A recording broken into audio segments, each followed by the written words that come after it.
Welcome to the etiquette series. In this video, I'll be covering how to enter the Dojang. Now, a quick story: when I was training, I trained in a leisure center. Sometimes it was a function room. Sometimes you'd be training in a village hall. We can train anywhere. Whatever that room is that your instructor's in, you should bow when you enter and leave that room.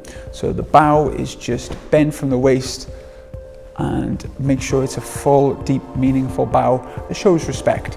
And you would do that when you enter and leave. Now, if your instructor has a flag up, there are three parts. You salute the flag, then bow, then enter. In my Dojang, we have mats. So I have some students who will not bow when they enter because it's seen as the reception area and they're not training yet.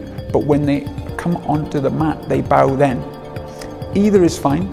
I just am of the period where I would bow when entering the room. But again, in an ideal world, our Dojang would have a partition in the room where the mat started, so that's the training bit, and then where the waiting room is, changing area, toilet, and so on.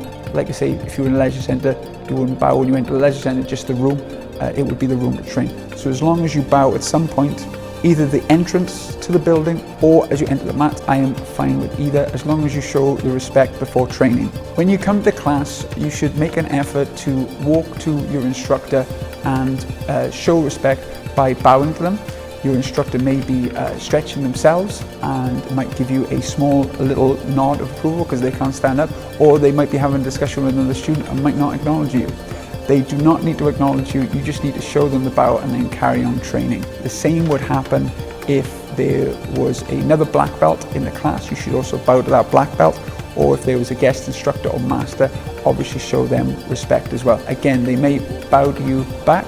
If they see you, they may be doing something else and not have time to bow to you. So just show your respect to the seniors, to the black belts, as one day you'll be a black belt and you'll expect that same respect to show to you.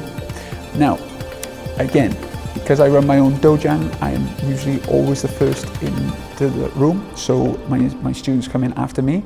But when I was in the leisure centre, sometimes my students would be in the hall before me, and when an instructor enters the room, the senior student should call attention to the class. So they say the words "chiliat," which means attention, and then all the students should stop what they're doing and face the door. That senior student should say "sabanim ikinyut," i.e. bow to the instructor has walked into the room. And again, it might be a situation where I would be teaching a class and then a master or a higher rank than me or another instructor might visit the Dojang halfway through the lesson. I would call the lesson to a standstill.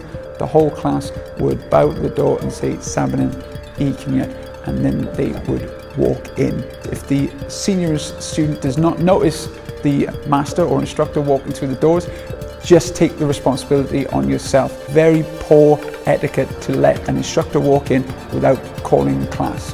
Thank you very much for watching this video. Again, I plan to do a lot more of these to help, especially white belt students, learn the rules of the Dojang. It is something that you kind of pick up on over the years and cannot be learned all at once. So don't worry if you make mistakes from time to time. We all do it.